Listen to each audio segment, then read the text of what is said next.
Hi everyone, and welcome back to the Minecraft Bedrock Beginner's Guide series. Today we're just going to go over how I use maps and how you can explore the world. So first thing we need to do is craft some more locator maps. So to do this you need a compass, which is 1 redstone and 3 iron ingots. We just need to get some paper to now make that into a locator map. So with this we'll make 3 locator maps because we've already got one. So here you can see that we've got our 3 empty maps, and we've also got our map that we started from the first episode. The map that we started on the first episode is a 3/4 map. That just means that it's a bigger map, but what we need to do now is we need to move off the map that we're currently on, and we then need to get the new maps out, and then we can expand the maps. So if you look at the little white locator on the left hand map, you can see that we're now actually off that map. So if I get the map in my other hand and we now open that up, you'll see that that now opens a new part that isn't displayed on the map on the left.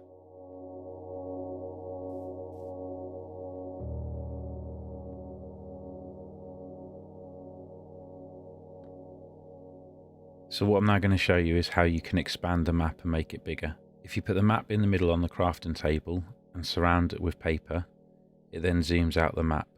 So what you'll see here is the first one now comes out to 1/4.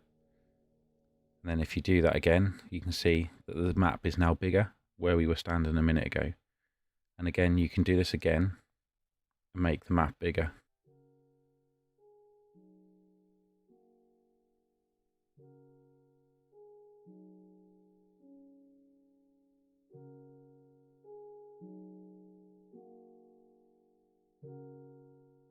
Now you can see that we've made it 2/4 the size, and we'll do it again in a minute and we'll make it 3/4.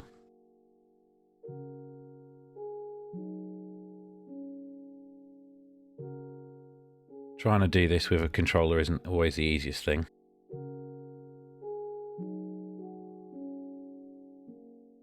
So now we have our map in our right hand, which is the same scale as the one in our left hand. We're just going to go back to the house now and we'll make a few more items, and I'll show you what we can do with those. First of all, we need some more item frames.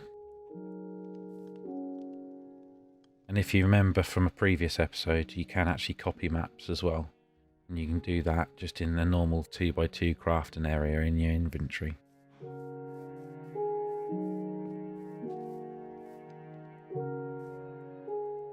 So if we put 4 of the item frames down on the floor here just for a moment, and then what we'll do is we'll add the new maps onto there, and you'll actually see a bigger map.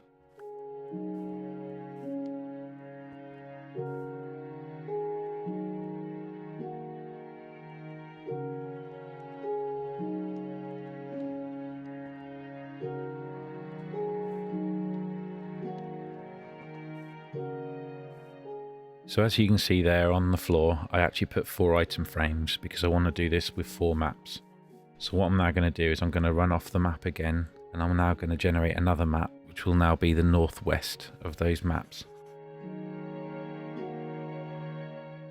So that's that map done. Now if we run down south, and we'll do the southwest as well. All this running around has made me hungry, so I need to make sure I keep eating.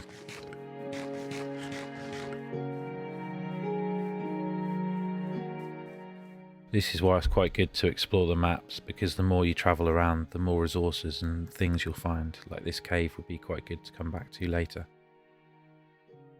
But now with that map open, we've now got the southwest map ready, so we just need to go back to the home base and we can then expand the maps again.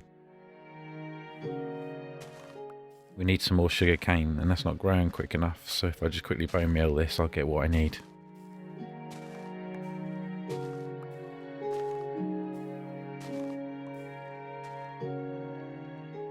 So back to our crafting table, so we'll just expand these maps back to 3/4 to match the other 2.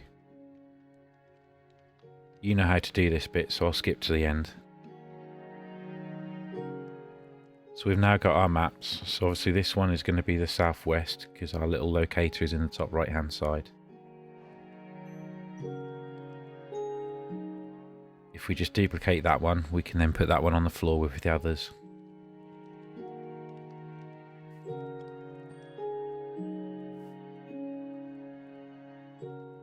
We'll do the same with the last map, so we've got all 4 maps duplicated and on the floor.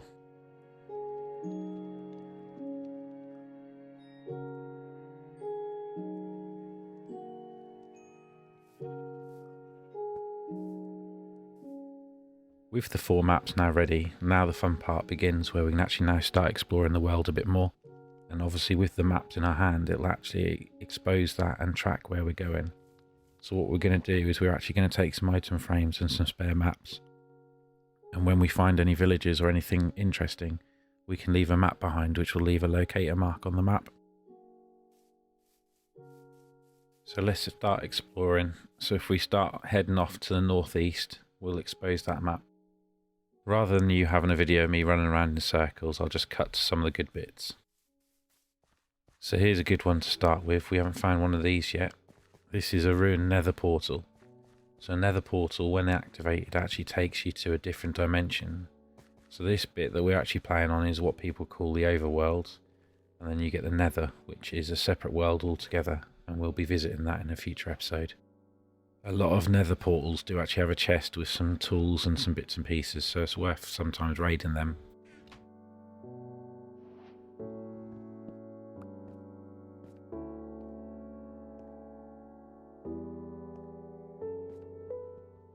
The nether portals are made out of obsidian, which can only be mined with a diamond pickaxe. And even with a diamond pickaxe it still takes a while. But what we'll do is we'll collect this now, because what we can actually do is we can make an enchantment table and also a nether portal closer to our base.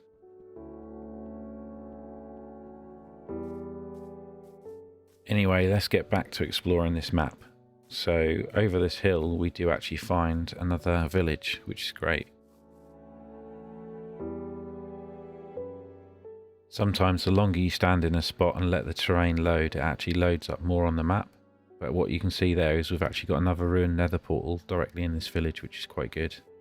I'm not going to show you going around the village completely, but what I will do is I'll show you what I do with the maps. So I try and find the centre of the village, which is normally where this bell is. And I just put an item frame on it, and I also put a map on it. So again, what this will do is it'll actually mark the location. And as I slowly reveal more of this map, you'll actually see that there'll be a locator mark on it. So we'll just take a look at the loot chest on this again, just see what's in there.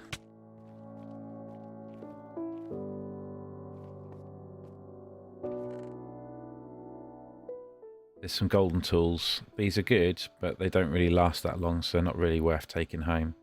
But there's some obsidian and bits that we can take with us.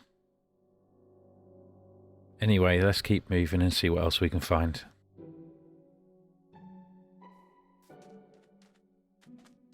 Found a bit of a sandy beach, which is handy because we haven't got that much sand, so we can take this back and make some glass.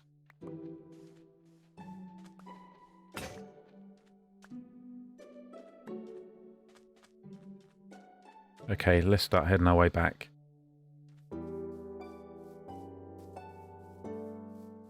So what you'll now see is that map that we've duplicated, because it's a copy exactly of the one that we've got in our left hand.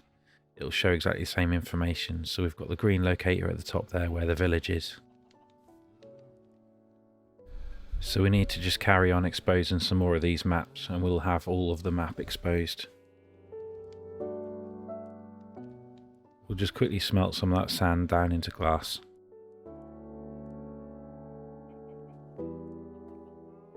Let's just quickly upgrade these windows to glass.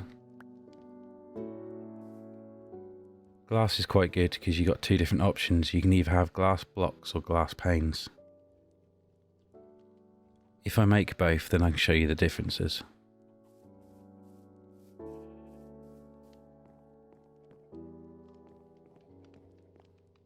So these are the glass panes which actually sit in the middle of the block, and that's a glass block, so it actually fills the whole area. So I think the panes actually look a bit better, so we'll use them on the house.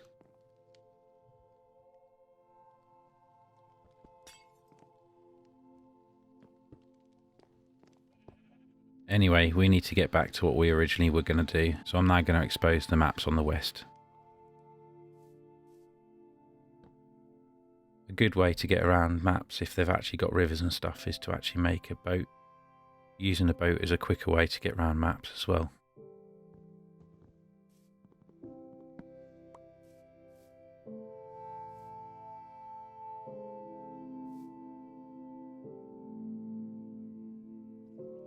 So let's just get going up this river in the boat.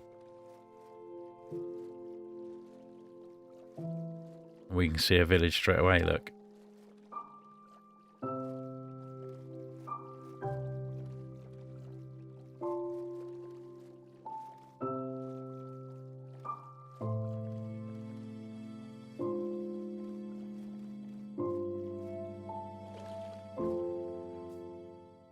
Just use your axe again, that's the quickest way to break up the boat so you can keep it with you.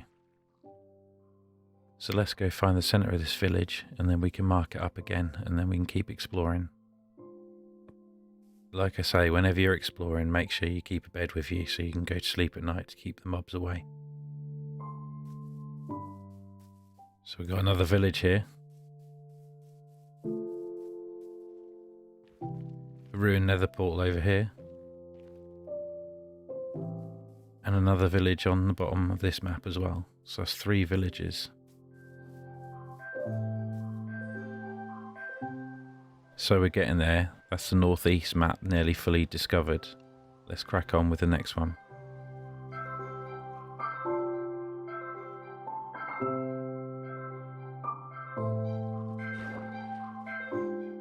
So far down in the southeast of the map, we've actually found an ocean biome. As you can see here, there's actually kelp, so I'll get a few of them because we're going to make a kelp farm in the next episode. Kelp makes a great fuel source. What we can do is we can grow it and harvest it and turn it into kelp blocks, and it's a more efficient fuel than coal.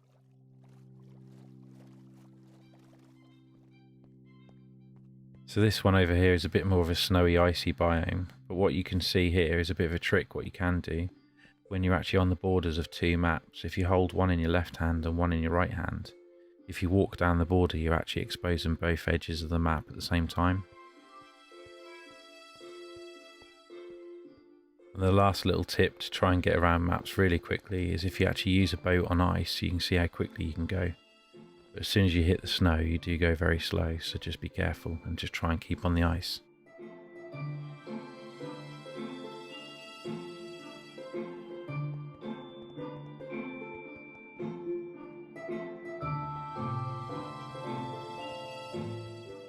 But anyway, let's go back to our base and we'll see what we've unveiled on the maps. As you can see, there's actually quite a lot of villages around. All the green dots on the maps are villages, so they're quite handy if you want to raid them or do other bits and pieces. We can show you some farms that you can make in the villages at a later date. So I'm going to end the video there. I hope you've enjoyed this video. As always, if you'd like to leave a like and a comment and consider subscribing to the channel. So that's goodbye from me, and I'll see you on the next one.